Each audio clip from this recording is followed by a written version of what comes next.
for joining me today. Let's go ahead and get into this Origins talk.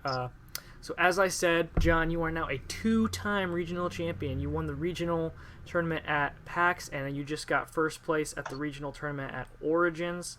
So let's go ahead and talk about your deck a little bit and your tournament experience. So this was another Singularity event, and you played Namor, of all things. So what was your thought process going in, and why did you play Namor? Well, I was having a lot of issues with figuring out a fun deck that I liked playing for Singularity. I went down to what was that? Was that DreamHack? Yeah, DreamHack. Trying to remember the con's name. For the Dallas event, and I was playing a just for fun death deck that I knew wasn't going to be very good. Just because I figured a lot of people would be playing Nullifier and stuff, but I figured it'd be the only chance I got to play that deck. Got crushed. But on the way back, we were just kind of chatting, because I drove down there with Nick and Cody, and we were chatting on the way back, and we were just talking about just different MCs that could be good in Singularity, because they don't need a lot of outside support, synergy support, and one of the big things we decided for Singularity was if you could put up unique questions for your opponent have to have answers to, that first off, there's not a lot of common ways to deal with the problem, and if you do have that, you have one of it in your deck, so it's probably better. Namor was kind of that with the Atlantis row, so. Cool.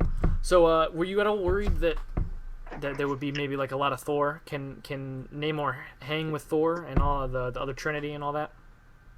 Yeah, Namor was pretty good against Thor. We tested it actually, because they can either bolt you and not gain XP, or they can give you XP. And the only time I was actually ever losing against Thor was if they had some sort of nutty hand where they could just get 6 blues running, and that's if I didn't hit one of my daggers or my solo.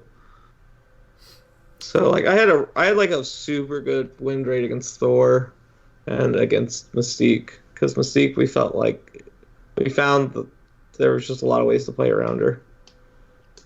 Cool.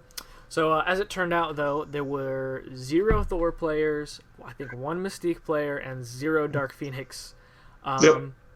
So it was kind of a really interesting meta. I think the most played was Adam Warlock, with only 5 Adam Warlock players, and after that I think it was 3 Captain Marvel, the new Captain Marvel, and then just a bunch of one-ofs. So what were your I believe there were multiple Juggernaut as well. I think there were 3 MCs that, yeah, and then everything else was a one-of. Okay.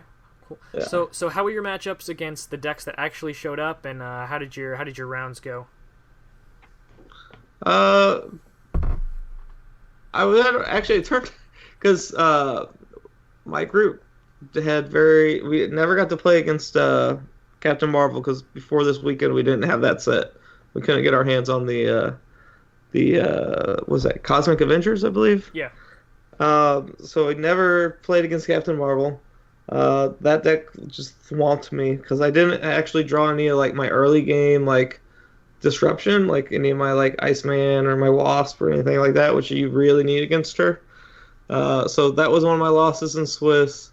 I lost to Mr. Black in Swiss because, again, and that's just kind of one of the things about the format is it depends on what half of your deck you draw, and I just didn't draw anything to slow him down, and he just kept kicking me in the face. So, I had 3 losses in Swiss. My other one was against Warlock,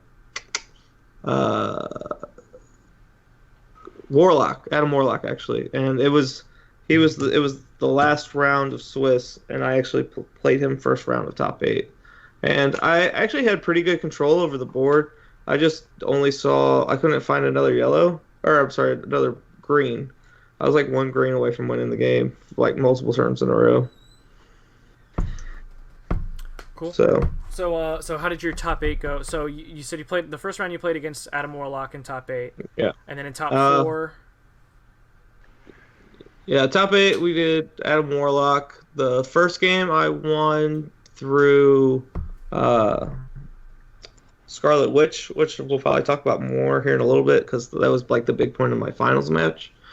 And then the second game we had like we were both leveled up, and I was able to get Dark Phoenix and just called levels and killed him because he already had a wound on him. So then top 4 was Vern playing Royce. Royce, yeah. Actually, I thought he was favored in that matchup. Like he whomped me first game, just because like if you didn't have like multiple wounds or like be able to play multiple things against Royce, he can kind of like control the board against you.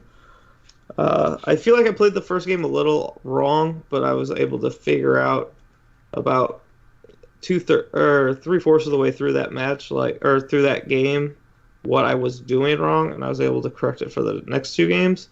But our game 3 was like super tight, and we had like like it came down to like my last wound, and I was able to stabilize. But like one of the like hype plays was game 3. I played Nick Fury, who was amazing in this deck because he has the director keyword, so that you can make all your attacks and then reformate people back into Atlantis at the end of the turn. Oh, that's awesome. Yeah, it was really good. Every time I did it, people like were asking me like why I got to move my guys, because like everyone forgot that that's part of Nick Fury. But so I played Nick Fury on like 7 against Vern in our third game, and so he has an agent trigger, and I had like a red resource on top, so I put it on bottom, and I just like blindly paid the yellow and hit Dark Phoenix. Oh, it felt so good.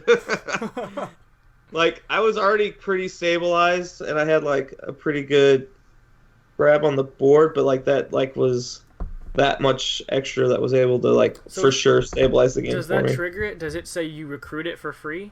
No, you get to play it for free. So like we had to actually ask Chad about that. And unfortunately, you don't get the recruit trigger, but I mean, you still get a 10, 15 body. So against the aggro deck, it's pretty good. Yeah, yeah.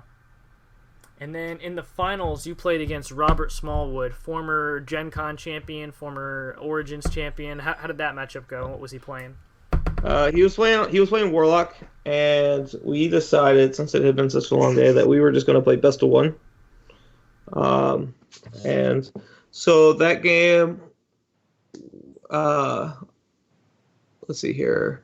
He was able to get the wound on me the first, because he won the die roll, I believe. He got the first 2 wounds on me because he's a 5/5 on level 1. But turn 2, I got the team attack in, stun him to put him face down, and every turn after that he gives you an XP because he's stunned, so he's face down exhausted. So Namor gets an XP every turn for that. So I was able to at least get 1 XP a turn. I got Atlantis online, and I was able to play, I believe it was, I can't remember like what the whole board looked like, but basically I played Scarlet Witch, and on the turn that I was able to put 15 recruit costs worth of characters out, which triggers his level up condition, which recovers him, but he doesn't get to level up. He just gains an XP and recovers as part of like that's his like level up trigger or whatever. So I was able to like use Namor to attack in and stun him on turn 7, because it was turn 7 that I did that.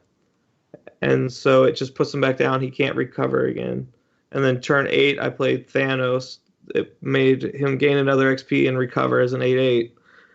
And I was able to just send Thanos in, stun him, and use the green to kill him.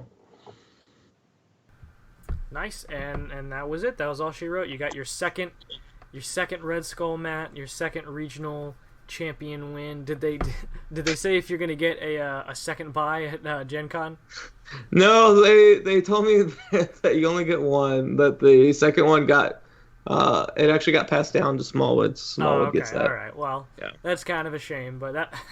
I would be kind of broken if you just walked into Gen Con with 2 wins, but you know. Listen, you say that, but I need all the help I can get.